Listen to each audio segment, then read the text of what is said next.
Hello and welcome back to the Bear Cave. Today I wanted to talk a bit about my caster druid, Fools. He's been on quite a long journey with me through various classes through the game, and he kind of came of age, meaning was suddenly able to do end game content at a reasonable level as a cold caster druid. So I just wanted to share the build in case it might be able to help any of you out. We'll start with the enhancements. So I'll say straight away, Fools has a lot of racial points. The Dragonborn tree is very good for many casters, particularly charisma based ones, because there's some charisma choices down here in the tree which unfortunately is no good for the wisdom caster that the druid is. The problem with the Dragonborn tree is it's only really when you get up into the meat of the tree up here that you get the good things like +1 caster level and +2 max caster level with the cold spells or whatever element you've chosen, and they're +3 evocation DCs.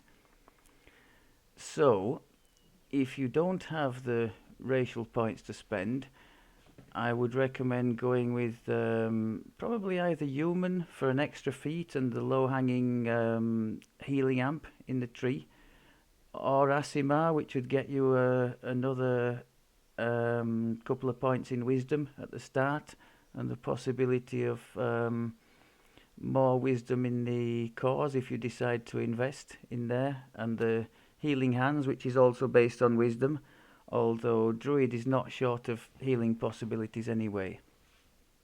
So yes, Dragonborn for me, but only because I've got the racial points. So I have extra cold spell power, and that caster level and max caster level, and extra evocation DCs. Evocation is the druid's bread and butter.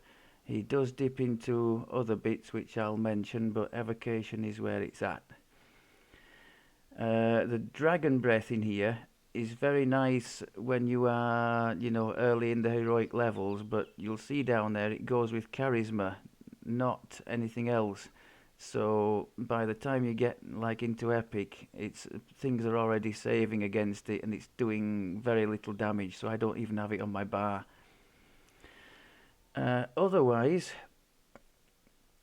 41 in the caster tree, the Season's Herald. I've taken all the extra crit chance with the spells in your current season all the way up to the top there, and then +1 caster level and max caster level for spells in both seasons, which is nice. There's more spell power there at the top. What else have we taken? Now I've taken 9 less maximize cost, which ties in with some stuff that I took later on in epics, and also some stuff on the gear. So I'll show that. But the end of it is that maximize, I think, only costs him 1 point now to maximize. So he's basically maximizing for free. That's 150 spell power on top of whatever the existing is. What's that? I'm not really interested in the wolf because the wolf just dies all the time. So that's just done for the 3 spell power because I had nowhere else to put it. A couple of points of wisdom. Heighten spell I make use of quite a lot. So to have that cost less is nice for me. +1 evocation and transmutation DC, that's very nice. We'll go into that later, but most of the druid spells that especially the damage dealing ones are evocation, and that is just a bit of extra healing amp for me, which running alone in Reaper, you want all the healing amp that you can get. That's something as well. If you tend to solo quite a bit, either for reasons of time or because you might not be comfortable in a group for whatever reason, the druid is really strong solo build. Any class that gets this heal spell, once you get that, my god, even through the Reaper nerf, you can heal decently, you know, up to Reaper 6, shall we say. So that's very strong. So pretty standard stuff in the Season's Herald. Now, something to mention, when you're leveling, when you're going through the heroic levels, these spell-like abilities here are definitely worth having, because you can put all your meta magics on them, and this one in particular, this Core Lightning, will start one-shotting a lot of stuff, including Reapers, when it comes available. So I would and do level using all these, but once you've reached the end game, I think the general consensus is that it's not really worth the points investment in here. 3, 6, 9, 12, 15 points to get there. There's some good spells in there. The Salt Ray, the normal version of that, I use that all the time. You can see it's on my bar. Word of Balance too is very nice. That's on my bar. Very good against Reapers. I'll mention that later. But I just didn't want to spend all those points for that. Okay, I think that about covers that. The other big tree I'm invested in is the Fey Illusionist tree. Now, you'll find one of the glaring weaknesses of the caster Druid is its inability to do anything against Reapers. So you need some help with that, and that's where this Fey tree comes in, because you've got the Greater Colour Spray there. We've also got some wisdom in the cores, more wisdom up there, saving throws. We've got, I think each core here gives 5 force and 5 universal spell power, so that's really nice. Oh, the dog's just trying to get under my desk to a little bed. Go on, Hazel. Yes, force and universal. Force is like the second most important for a druid, because for a cold druid, I don't know about the fire druid. I don't know enough about the fire druid, but for this one, for the cold druid, 2 of the biggest spells that you will use, which is Tsunami and Ice Flowers, both are half influenced by force and half by cold. So it pays to have force, spell power and crit on your gear if you can, which is why this is nice too. We've got extra force, crit chance there and there as well. So that's the Fey Dark tree. Now, the rest of the points, 12 of them, I've used for defense. So we've gone 6 in Vistani, basically for this. The second part of that, deflect arrows, knocks aside 1 incoming projectile every 6 seconds. I can't tell you how nice that is. If you've ever been mauled by the needlers in the Ravenloft chain, for example, it's just withering fire. So if you've got something like that, it does take the edge off it, and I can't recommend that enough. Nature's Protector, or the Bear Tree, we've got some more defense in there, PRR, MRR, we've got more PRR and MRR there, so just boosting up the defenses. If you decide, if you're in a particularly good group, I need defense because I'm always taking hits. I'm often running alone or in a small group. If you're, maybe you run regularly with a tank or something like that, or some melee people who are always taking the heat, and you would rather forego this kind of stuff, there's a couple of options. You could go more into the Fey tree, get the very nice 5th core, which is enlarge, meaning your spells can hit from twice the distance away. I can't tell you how nice that is. Many occasions, especially on the mid to high Reaper at endgame, to be able to, as I call it, prepare a group of enemies, meaning maybe blind them and throw half of them on the floor before you actually get to them, is invaluable. To hit without being hit, basically. So that's an option. The other option, would be, and I have tried this and it does work and it's great fun, to go in falconry. 23 points in here gets you an additional 30% damage against helpless opponents, which is the sort of standard thing, as I understand it, for the nuker casters to be doing. There are some other nice things in this tree as well. You've got extra wisdom you can take there. I think that core has PRR, MRR. There is healing amp there.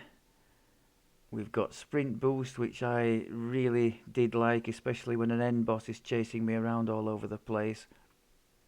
There is a quality bonus to hit points, so it's not just throwing points in, you know, just to get that bonus. It's a decent tree to be in if you decide to go that way. So you could, if you wanted to do that, you could cut this Fey tree down to 11 spent and put 23 in there. Get rid of all the points spent in natures. It just depends whether you want to focus entirely on attack or put some defense in.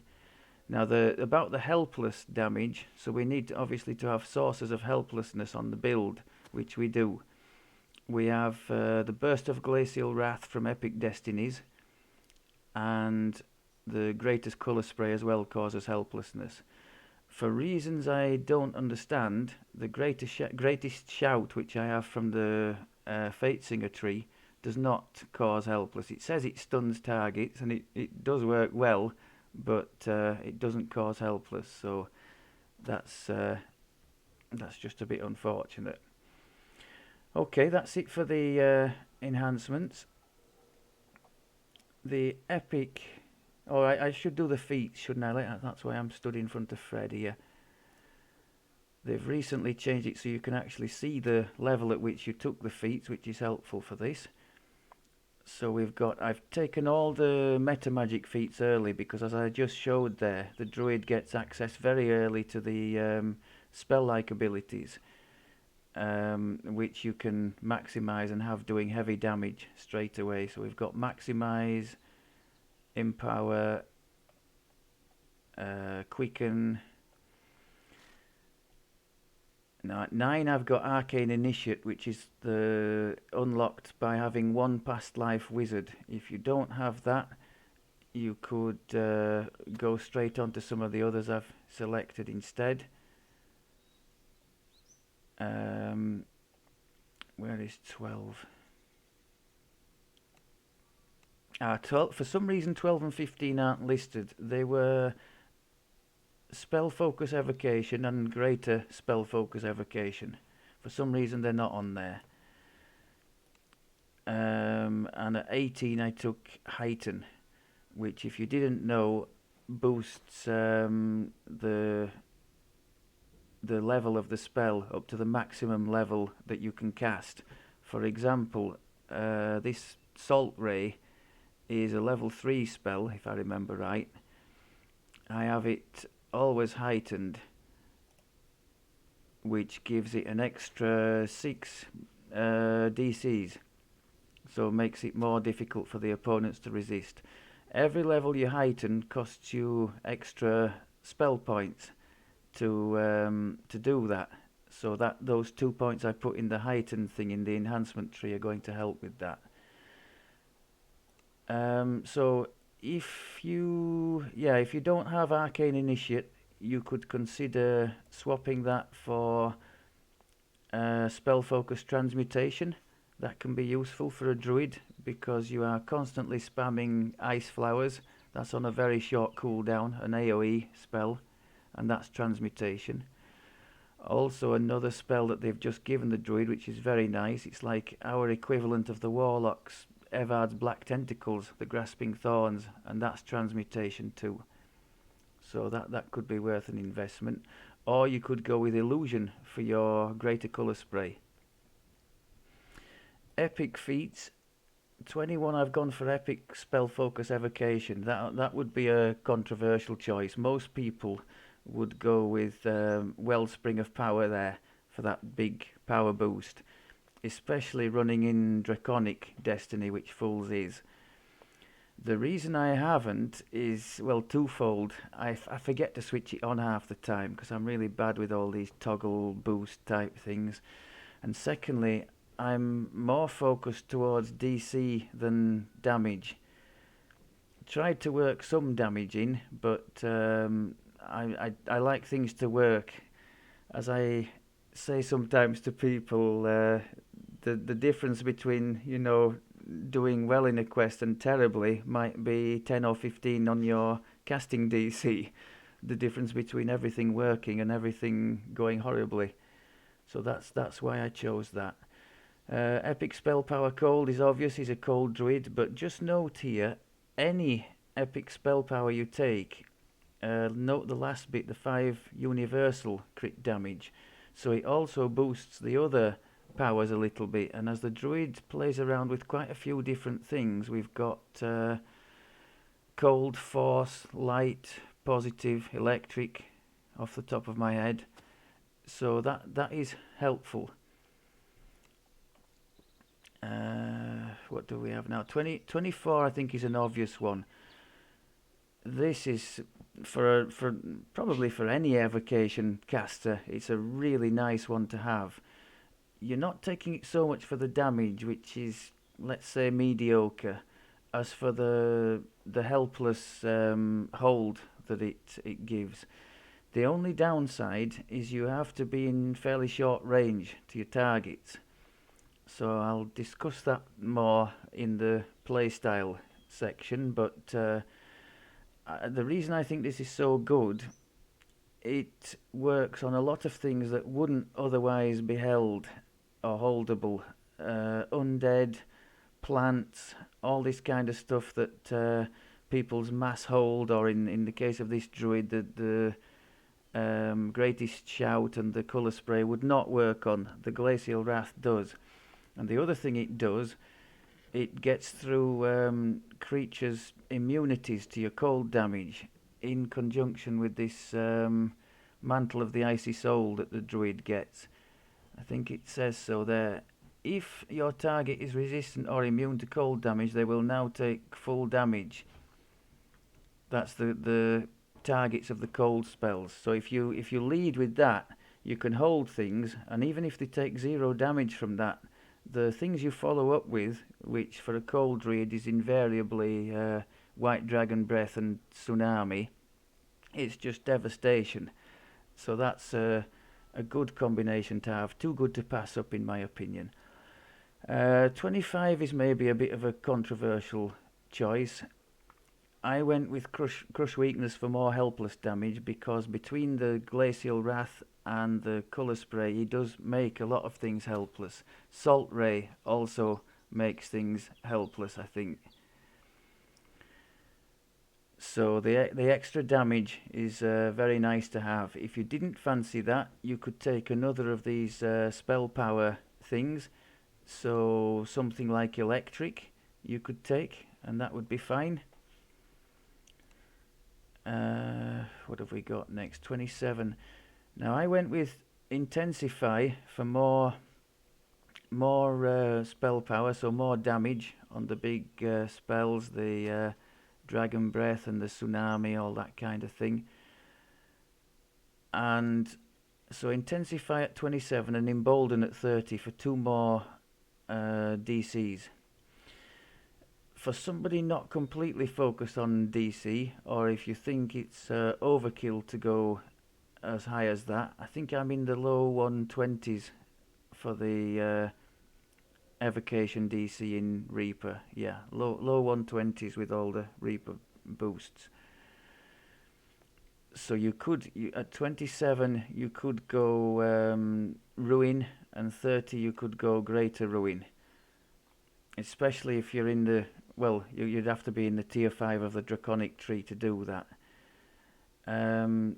That would help massively against end bosses and Doom Reapers when they pop up. So if you're playing at a high level of difficulty and or soloing or a low number of people in the group, consider swapping those out for Ruin and Greater Ruin. I tried with the Ruins, and I found I didn't use them enough, and I went back to how this is. I tend to run Reaper 6, to be honest. I don't tend to go above unless I've got somebody else running with me. And between the two of us, we either run round and kite the Doom Reaper or die. So I prefer Embolden and Intensify, but your mileage might vary. And 31, another Spellpower, the positive one this time. So that's the feats. Oh, sorry, I left the legendary one out. I think that's an obvious one. Scion of Water.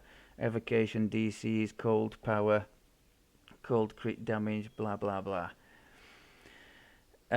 Just a thing to mention here, I would take the fire elemental first at 13 when it comes available. The simple reason being the big fire spells come available before the big cold ones do. The cold ones I use are level 8 for Ice Flowers and level 9 for Tsunami, whereas the fire you get Flame Strike, I think, as a level 5, is it? We could have a look, couldn't we, instead of being lazy. Yeah, Flame Strike, oh sorry, Flame Strike is a level 4, and then I don't have it because I'm not fire based, but I think Firestorm is a 7. Yeah, so significantly earlier. So you want to be in that fire elemental form from 13 and level as a fire elemental until you get these two strong cold spells later on. Then you can switch to water form. Right, Epic Destinies.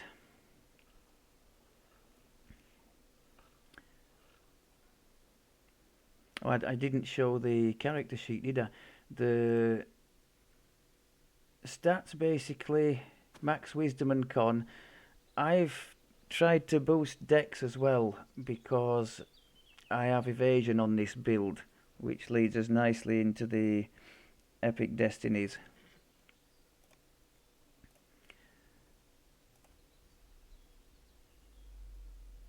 Right, so the main tree, as you can see, is the Draconic, and people will say it's sacrilege being in tier 5 in Draconic and not having the Ruins. I've tried them, I've seen what they can do against those single targets, but for my purposes, I mean, I would say anyway, you are quite fine without them if you don't plan to run above Reaper 6. Above there, when you're risking the Doom Reaper, then yes, you're going to need the heavy hitting that these things can provide if you want to stay alive in a small group. If you've got other people like strong ranged builds and that kind of thing, just support them and they'll do the heavy hitting for you. So yes, the two big misses in here that people would point out, the Wellspring isn't selected because I don't have the feat, and Ruin neither. So fairly standard stuff. White Dragon and all 4 cores. More spell power in there. The Draconic Mantle isn't bad, leaves the lingering damage over time when you hit targets. Now that can be somewhat problematic when you hit, like if you're trying to control a Vengeance Reaper and hold it with, say, Colour Spray, and it leaves a lingering damage over time on it and ends up killing it when you don't want to. So if I'm in a group with a Bard or another caster, I'll try and get them to mass hold it or whatever, in some way stop it so we don't get that issue. Saves, very nice in here. A big boost to fortitude and not failing on a 1 is very nice. I had it once or twice before I had this one, where I think it was a Vengeance that hit me with some kind of death spell and just blew me up completely. And I checked the combat log and it was rolling a 1 on a save, so that's a nice one to have to avoid that kind of thing. For me, Reflex Save is very nice too for the evasion boost. And search I do use, because I'm often the one who has to search for doors in quests. I do have a swap-in piece of gear for that, but we'll talk about that later. Dragon Breath. And now transmutation DCs transmutation is like the second priority in my opinion for a druid. You cast ice flowers so often that you really want to boost that one up if you can. Boosting the mantle again to give the damage over time. That's essential. That's doubling the dragon breath. You can in there, if you want, change the shape of the breath as well. I think you can have an explosion that comes out from the center of you, which some people like, but I prefer it this way so I don't have to be in the middle of the crowd of opponents. So that, as I mentioned, more maximize reduction to go with the maximize reduction I have in my tree. And what's that doing? Oh, spell cooldown reduction, which is nice. Wings, very nice to get you out of all the trouble you get yourself into if you're like me. More DCs for all spell schools. Any caster tree, just about, if not all, will have this somewhere, like the Fate Singer here, look, +1 on all spell DCs, that's fairly standard stuff. A bit more spell power there. So that's the Draconic, that's the main tree. Now, reasons why I've chosen these other two. Well, this one is going to be obvious from what I've just said. This is for the evasion, the third core in the Shadow Dancer. And this is also why I can only wear light armor, because obviously evasion doesn't work with heavier. So I'm restricted to light armor and small shield, which is what I've got equipped, as you'll see. We have all sorts of nice possibilities in here. I've gone for Force and Universal Spell Power there. I did have this one, Less Threat from All Sources, and the Night Shield spell, which is very nice. I took that out because I have the Night Shield spell from, or the Shield Always On spell from the what do you call it tree, the Fey Illusionist tree there. You've got my back. And the threat, I tend, in our little groups, I tend to want to create more threat because I don't want the people squishier than me to be having it. So that's another reason I removed that. But it's generally it's a good one to have, and I would recommend that one, probably over the one I've chosen. Reflex saves for the evasion. More reflex saves, so there's a stupidly good amount of reflex save in there, and some force spell power. Now this is a good tree actually for him, because there's force and universal spell power in the cores as well, so that's nice. And I rounded it out with some illusion spell DCs for the greater colour spray. In here, in the Fate Singer, we've got some spell power. The cores are giving positive and universal, which is nice. There we've got some threat reduction, so you can get up to 65% threat reduction if you take the 3 in here and there. Spell cost reduction. Evocation DC, so he's got boost to Evocation, Illusion and Transmutation, which are the 3 we're interested in really. But the main reason I've gone in this tree is these 2 up here. The enlarge is very nice to have, and it's for free, so no spell point cost, and every spell I cast can have double the range, or at least where enlarge is applicable to it, which is many of them, which I can't tell you how nice that is to be able to prepare encounters in advance rather than go face to face and then have them shooting on you. Greatest Shout, very nice crowd control, as if we needed any more. So crowd control wise, it's got an embarrassment of riches, this build. You've got Greatest Shout from this Fatesinger tree, you've got Greater Colour Spray from the Illusion tree, you've got Earthquake, which knocks people down, you have Grasping Thorns, there is Ice Storm, which is a slow. We have Sleet Storm, another slow. So between all that, I think the crowd control is amply covered. Now, what to do if you don't have as many epic points? I suppose it depends on where your priorities lie. If you're not interested in evasion, you could forego this tree. But I would tend to say take the things out of the Fatesinger, because it really there are reasonable things on the way up here, but it's these two at the top really that are of interest, at least to me. So what I might do, I would probably want to keep the evasion. I'd probably take the 3 out of illusion there, leave 11 points in shadow, and maybe put 11 in primal if you had that to spare, because primal is a better fit than Fatesinger for this. You could have I'll just have to cheat and bring it up. Primal avatar.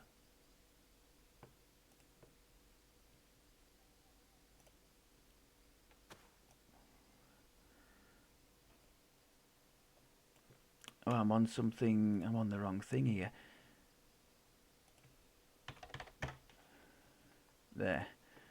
In the cores, you can have Sky, which is +5 cold, electric and sonic, and universal for each core, and you could take 3 cores, so that would be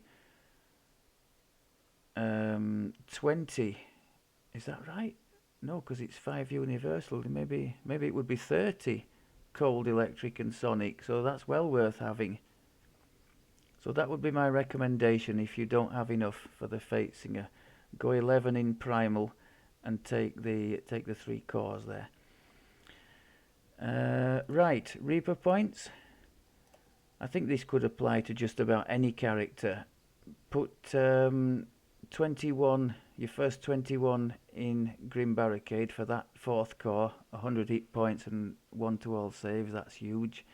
Then focus on your main tree, which in my case is the caster tree. This tree is giving 1, 2, 3, 4, 5, 6 extra DCs, which is big. The spell penetration isn't really needed with a caster druid. There are very few spells you cast which will be subject to a penetration check. One of the ones I do use is the Finger of Death. I can just about manage to get that high enough, the DC, so it can be viable in certain situations. So I do have this bit of spell pen, but I have none on my gear. And sometimes it works, but it's really not often I use it. You could get away with that without any in there. I think that's it for that.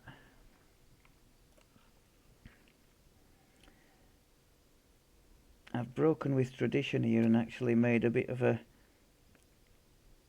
plan.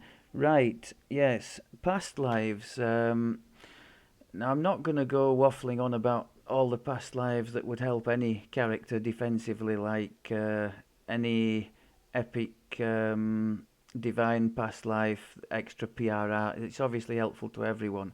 I'll just talk about the ones that specifically would help this build. So as we are interested in Evocation, Sorcerer past lives would be good, because that's 1 Evocation DC for each one. Alchemist past lives give transmutation, so that would help with the ice flowers and the grasping thorn.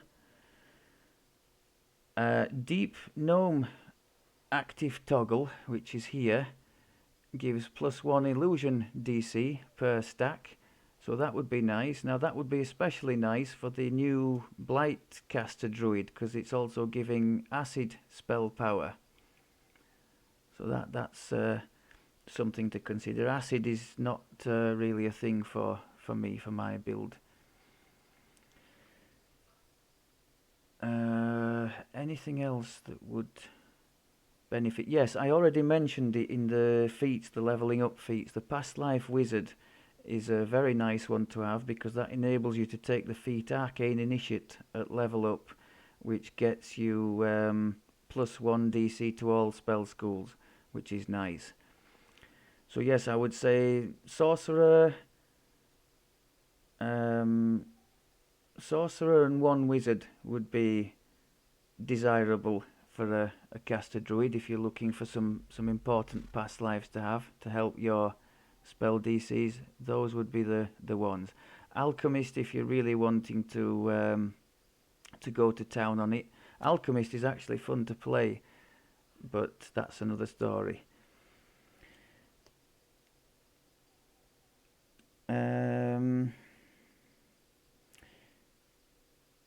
Right, so the gear.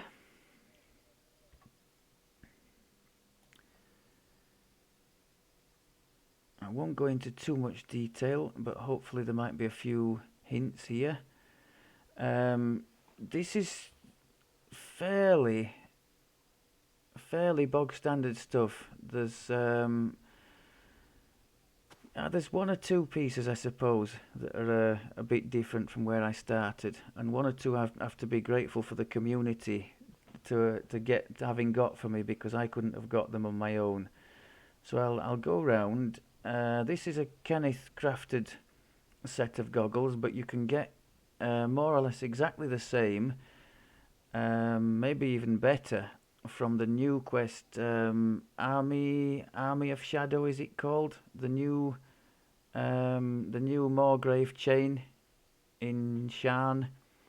The first one in that chain, I think it's called Army of Shadow, and it's something like dusk lenses, dusk goggles, something like that. It's almost exact replica of these stats. Very, very good for a druid. Actually, I think it's, instead of insightful, it's got quality wisdom, and quality is harder to find. So yeah, that would be a nice thing. Augments, we've got some good luck there for more saves. Now the Globe of True Imperial Blood, +1 on bonus on all stats. That comes from the Black Dragon optional in Giant Hold Tor. I've done a little video on that if anybody's interested in trying to acquire one. Taking any legendary, reasonably geared character in there, you'll smash it on Elite. You've got to run it on Elite to get the a chance at that globe. The Fairy Lights and the Glory Gloves are Fey Twisted items from the Fey Twisted chests. There is an easy way to farm those chests. The first chest, the Water Elemental chest in the quest Make Believe, you can just keep running in there, check the chest. If it's Fey Twisted, bring friends, get it opened, and hope that you find what you're looking for. That's the best way to do that. So we've got Festive Wisdom there for extra spell DC. Reaper enchantment. I was lucky enough to get enough Reaper shards to be able to put that on. I'm hoping that boosts the illusion DC spell difficulty by 3. Can we check that? Because it does display 100. 98. Oh, so well, it's boosting it by 2 according to that. So it's doing something for us anyway. Oh, actually, the no, it's not displaying anything, is it? Because there's 4 wisdom on that helmet. So that's what it's showing. So if it is boosting it, it's not showing it, unfortunately.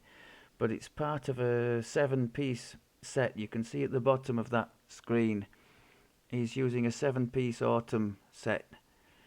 Most of the casters nowadays will put a gem of many facets in the trinket slot and the elder's cap here, and they'll find better ways of squeezing out a little bit of extra power and crit chance. But I can't do that. I just don't have the threads of fate to re-roll a gem of many facets to what bonus I want. So that's another part of the 7-piece. Spell focus mastery. Now that's a handy thing to have for a character focused on 3 different spell schools to some degree. So that's nice. There's a bit of a defense on there as well. Diamond of Wisdom. Now this was the final piece in the jigsaw. Comes from the Dryad and the Demigod raid. And big thanks to all the members of the Bear Party who helped me to finally get this.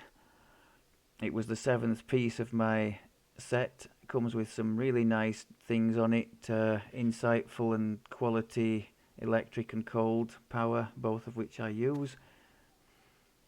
The quenched effect is nice as well. When you hit targets, they lose any resistance they've got, I think, to your cold spells. Greater topazes are nice for boosting the DCs further. We've got greater topaz of transmutation, greater topaz of evocation, and there the epic litany for 2 on all stats as well. That's nice. Autumn cloak, diamond of con. Now I used this slavers thing just to fill in gaps in the gear. So we had fortification, quality wisdom because I didn't have that, healing law because I had healing spell power on these gloves but no crit chance, and spell sight for a bit of extra spell power. False life sapphire in there for a few more hit points. I've also stacked the extra sources of spell focus mastery. So we've got quality on the spinneret here. We've got profane on that dino crafted item, which is also giving some nice boosts to force crit damage. And the third one is on those gloves, sacred bonus. So between those 3 we've got a 6 bonus to the spell DCs, which is nice. My green steel boots, which took a long time and much pain in the shroud with our little group. That's giving the bonuses to cold crit damage. Also, there's a radiant force field clicky, which takes quite some crafting, I can tell you. That's 20 seconds of 25% reduced incoming damage. I tend to hit that as a no shit measure when facing an end boss. That ring is just part of the autumn set. I was lucky enough again to have enough Reaper shards to be able to put a DC casting bonus on that, so that's great. And the armor, light armor because of the evasion requirement, but it's giving extra spell power and crit chance, which is nice. I mentioned earlier I don't have I need force, spell power and crit chance, so this scepter from the Lord's March chain takes care of all that. And the alchemical shield, big thanks to Drex for dropping me this, because it comes from the Lord of Blades raid, and there's no way our little group would complete that reliably. Too painful at the end. Thankfully, these items are bound to character on equip, so some kind folk do keep a stock of them and pass them on as required. So I was the lucky beneficiary, and I've souped it up to give me more wisdom. It's also taking care of the cold spell power and crit chance there. which is very nice. And the last piece of the maximise strategy, the Meridian Fragment, that's another 6 off maximised spells. So my maximise now costs just 1, which is very nice. And a Ruby of Magnetism to boost electric power. I think that's pretty much it. Oh, I could just discuss the filigrees that I've used.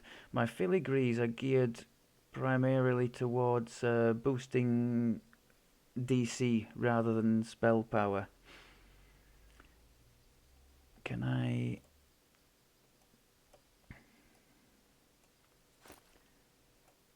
Okay. So we've gone in 3 basic sets: Beholder, Frozen, Wanderer and Lunar Magic. So all 3 Wisdom. That's just a spare slot I had, so I put the Raid Wisdom thing for 2 Wisdom there, the Celerity Vigilance. If you didn't know, you can get, for 250 Threads of Fate, you can get a rare Raid Filigree, which gives double bonuses, and is part of 2 different sets. So that's just 1 DC on its own. But I've, yeah, Wisdom, Wisdom and Wisdom, and then on the weapon I've duplicated those 3.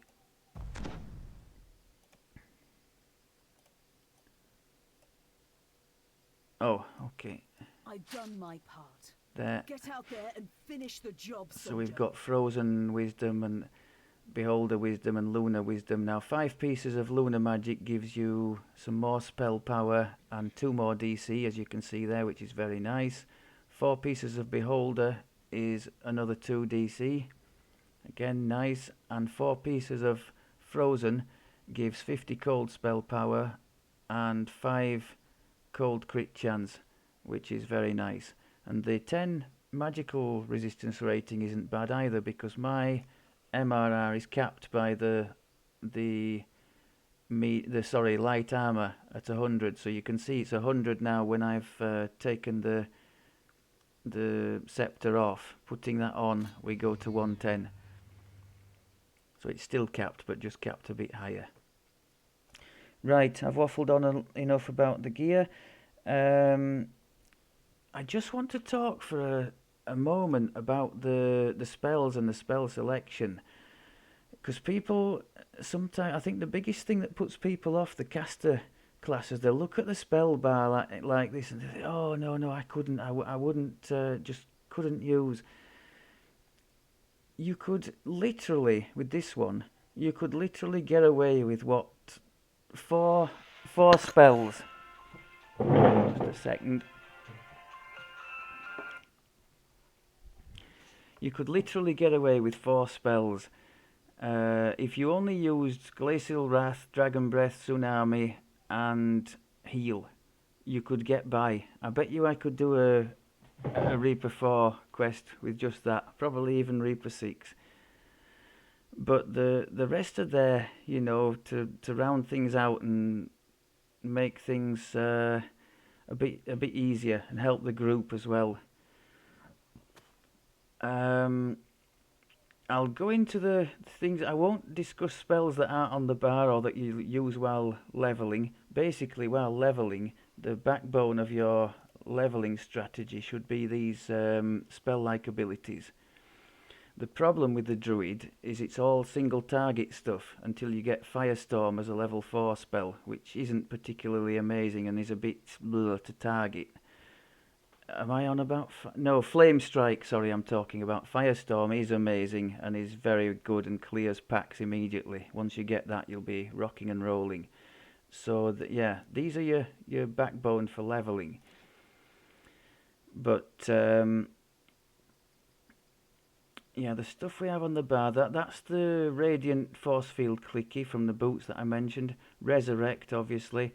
That's a cheap heal if anybody just needs a top up between fights. So I'm not spending like 30 spell points on a top up. That's my returning axe for things like in Two-Toed Tobias, those levers that need to have something thrown at. I have swappable trinkets for Bluff and Search for the secret doors, and also Diplomacy for various checks in the game. Notably, that one in the Fey, what's it called? The one that ends with all the hags. That's make-believe, isn't it, I think? Yeah, I've just mentioned it and now forgotten the name of it. If you pass the big check there, and it does take some passing, I think you need to be in the 1-teens or even the 120s to be able to pass it reliably. But you avoid most of the fighting for the whole of the tower section, so it's worth trying if you can. Mysterious Bauble, I was delighted when I managed to pull that. That's like a spell point recharge, clicky. Rings of Spell Storing, I think most people know about that from the Desert Sands chain. Very nice to have. The Pale Lavender Ion Stone for when the Famine Reaper comes calling, or the Beholders, to stop them from wrecking you, taking your Death Ward and all that away. Fire Shields, very nice.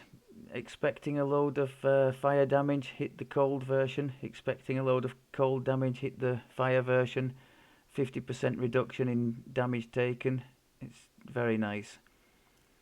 I've got a swap in electric absorption ring for when our little group does something with excessive electric damage, like the Master Artificer raid. So these are my buffs that I'll cast before the quest, or drink in some cases. Elemental Toughness, very nice, extra PRR. That's from the caster tree, extra healing amp for me. Potions of Spellpower, which you can get from turning in Commendations of Valor. Just double click on those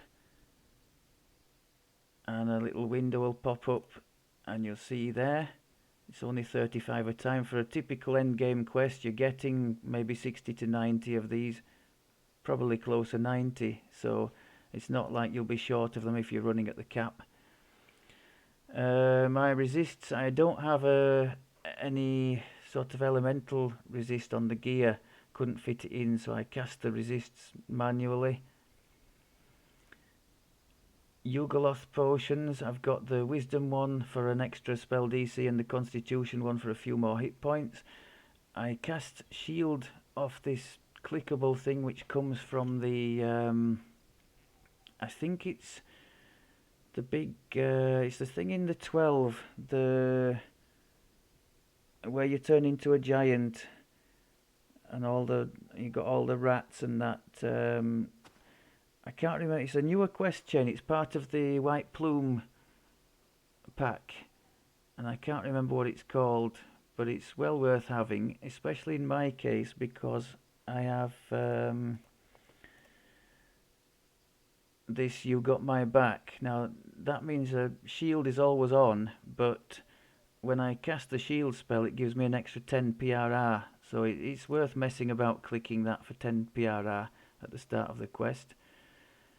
Freedom of movement, I always give mass because my poor group mates are sick and tired of being stuck in my sleet storms.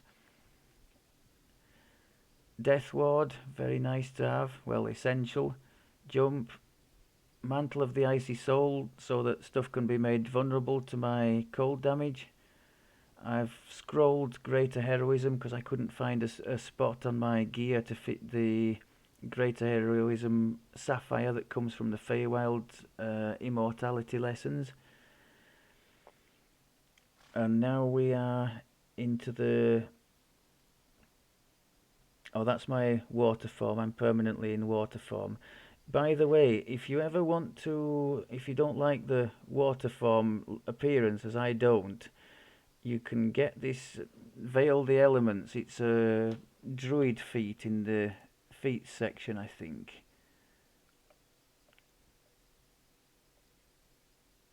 Where's the Druid?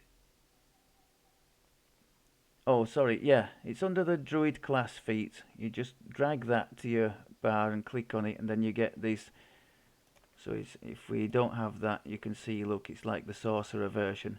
I prefer it like that. So now we're on to the spells. So you can see, so far I've only mentioned buffs and the odd heal and the resurrect. There's been nothing, so there's nothing that you would use regularly. I counted it up and there were maybe 19, 20 max, but of those maybe only 10 get used regular. My standard playstyle for this, and you can check the videos, I'll put a link in the description, as well as a rundown of the feat order.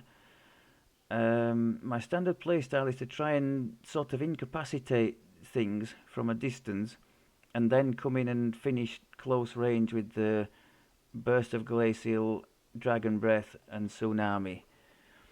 So how do we stop things at range? Well, we have enlarge permanently on, as you've seen from the enhancement trees. So I will start usually with Ice Storm, which slows the targets and loses them 4.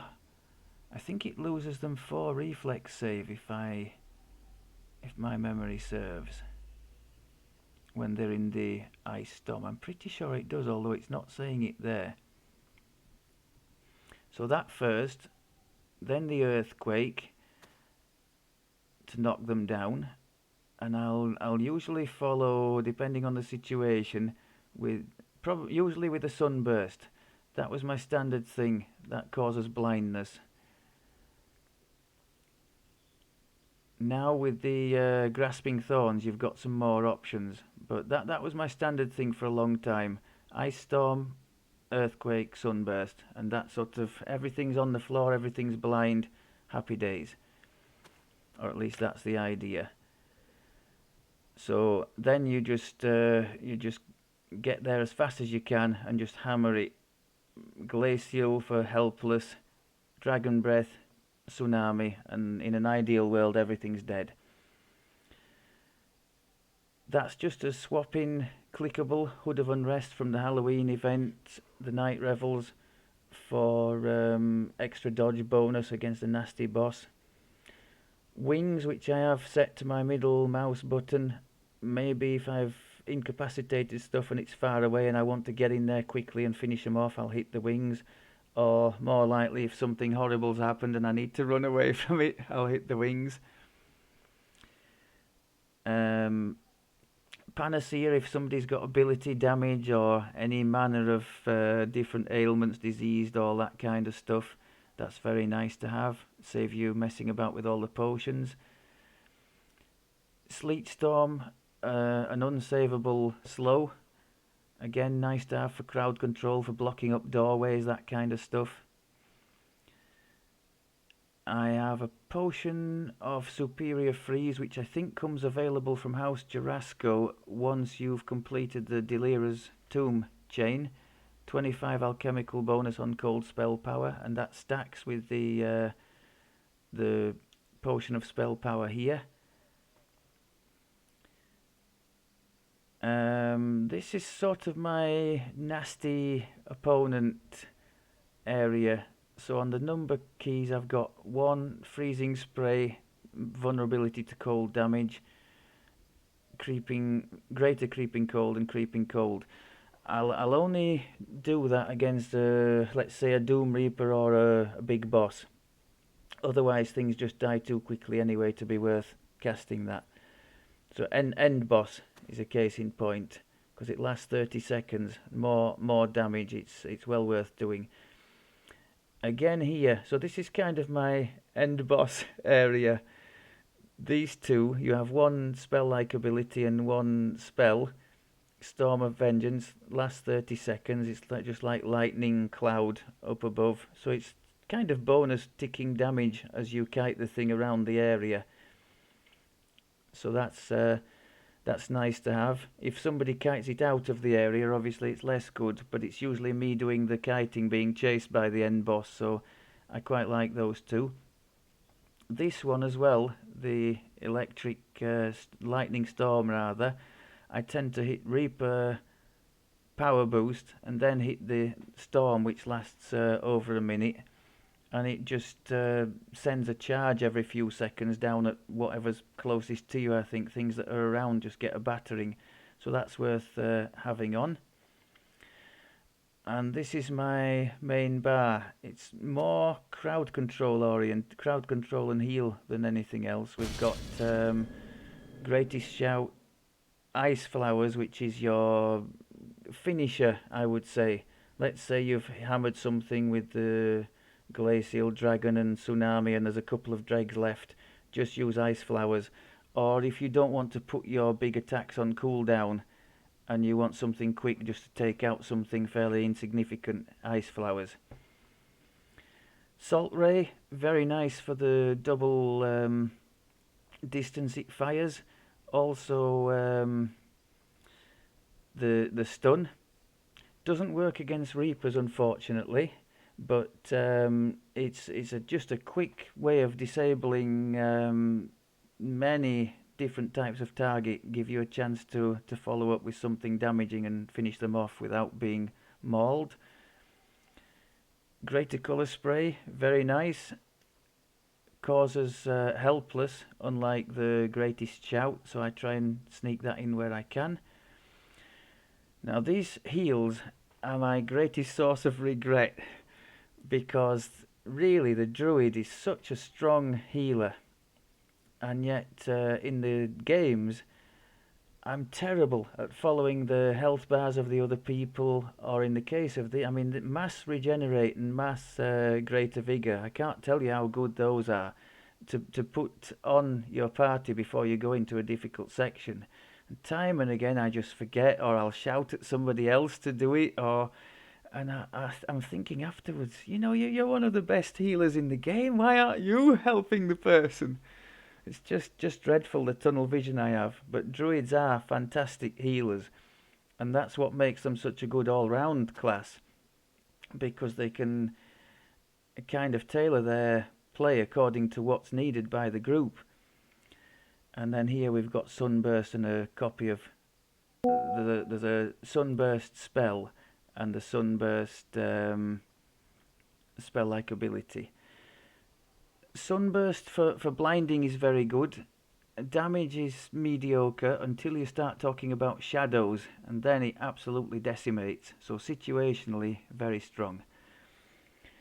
I think I have waffled on for far too long already, so we'll call that a do. As I said, I'll link to some videos with fools in the game, so you can have a look if that's of interest at all. If you've survived this far, I'm as grateful as I am amazed. I hope there was a little bit, at least, that might have been of some help. Thank you very much, and I'll speak to you soon.